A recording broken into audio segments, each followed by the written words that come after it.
안녕하십니까. 자, 이번에는 부모 자식 간 저가 거래, 또 이것도 많이 여쭤보시는 질문인데 이 내용을 한번 준비를 해봤습니다. 예.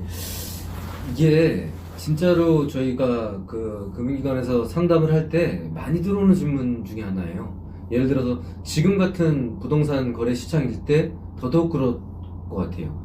예전에는 이제 가액이 높았을 때, 또 그렇지만 이 상황일 때도 부모 자식 간에 거래할 때 자식분들이 자금이 좀 있고 그리고 대출도 원활하게 잘 받을 수 있고 이러면 크게 문제가 되지 않겠지만 자식들도 이런 생각을 하거든요. 부모님이 저한테 주시는데 좀 싸게 주시면 안 될까? 근데 부모님들도 남들한테 파는 거에 비해서는 이 자식들한테 줄 때 조금 싸게 줘도 뭐 상관없겠다 이런 생각들을 하실 텐데 그때 발생하는 세금적 이슈가 있다. 그런 부분이 있다는 말씀드리면서 그런 세금 이슈에 대해서 좀 말씀해 주시면 감사드리겠습니다.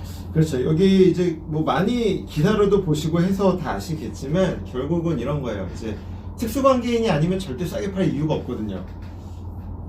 집 저한테 3억 싸게 파실 생각 예, 있어요. 있어요? 예. 진짜요? 예, 싸게 팔 생각이 있습니다. 돈 드릴 수 있는데. 예. 아니, 싸게 팔 생각이 있어요. 세무사님이라면은 여기 또 이제 정세무사님 싸게 팔 생각이 있는데 대신 평생 저한테 또 얘기해야 되나? 또 얘기해야 되는 그런 상황이 있죠. 그렇죠. 그러니까 근데 남들한테 싸게 팔 수가 없겠죠. 그렇죠. 예. 한 푼이라도 더 받으면 받지 싸게 팔 이유는 없어요. 결국은 뭐 예를 들어 12억짜리 여기 예를 들어 12억짜리 집을 자녀한테 9억에 판다는 얘기는 자녀한테 3억을 주고 자녀가 그 3억을 합쳐서 12억을 넘겨서 파는 것과 동일한 효과가 발생하기 때문에 그럼 이거 증여 아니냐라는 이슈가 생길 수밖에 없습니다. 네. 근데 이제 여기엔 두 가지 이슈가 생기게 되는데 파는 부모 입장에서는 양도세 법상 이게 정당한 가격인지를 판단하는 기준이 하나가 나올 거고 두 번째는 자녀 입장에서는 싸게 샀으니까 그만큼 증여받은 거니까 이 증여세 이슈가 나오는데 두 개를 판단하는 기준이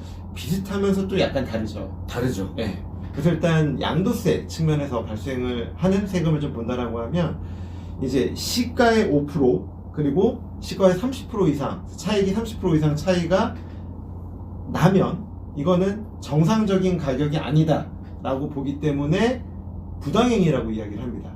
그래서 실제로 12억짜리를 내가 현금을 9억만 받고 자녀한테 팔았다 하더라도 양도세 신고할 때는 12억을 받았다라고 가정해서 양도가액을 12억으로 해야만 문제가 발생하지 않는다 라고 생각을 하시면 될 것 같고요.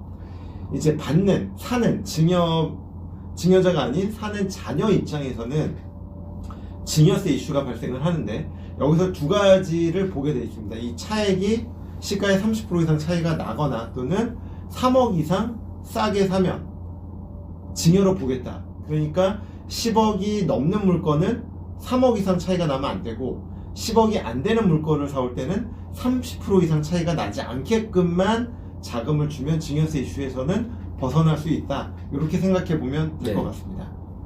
그래서 이 12억을 이제 9억 원으로 팔았을 때의 문제에서 양도소득세는 부모의 문제다. 그렇죠. 그리고 싸게 산 자녀는 증여세 문제가 각각 발생할 거고 두 가지 다 이 차액의 부당행위이든 부당행 계산 부인이든 증여세 계산이든 비슷한 구조를 취하고 있는데 하나는 5% 차이 이상만 난다 그러면 해당이 되는 양도세분은 그리고 증여세 같은 경우에는 시가와 대가의 차이가 시가의 30%를 초과하거나 또는 3억 원 중에 이제 적은 가액보다 더 차이 날 때 그때의 문제이기 때문에 이거는 잘 따져 보셔야 될 문제고 그리고 이제 이때도 이제 시가가 어떻게 될 것이냐 이 주택이 이에 대한 문제도 같이 결부되는 문제라서 예 어떤 부분이 또 주의하셔야 됩니다. 여기서 이제 이런 거를 주로 하시는 분이 이제 본인이 일시적 2주택에 해당이 돼서 하나를 종전주택을 비과세 요건을 가진 종전주택을 자녀한테 저가 양도하게 되면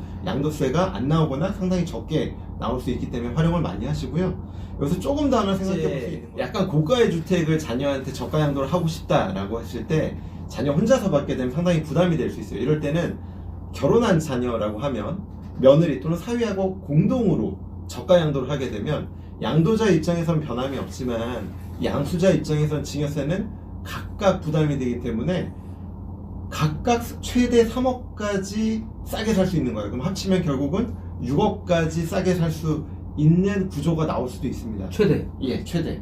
근데 사실 그거는 가액에 따라서 계산을 해봐야 되지만 이제 고가주택이라면 충분히 시도해 볼 수 있는 거고, 이런 것들도 지금까지 생각해 보지 못했다라면 한 번 정도 생각해 보시는 것도 도움이 될 것이라 생각이 됩니다. 그래서 이렇게 저가 양도와 관련된 주제로 이번에 한번 준비를 해봤습니다. 감사합니다. 감사합니다.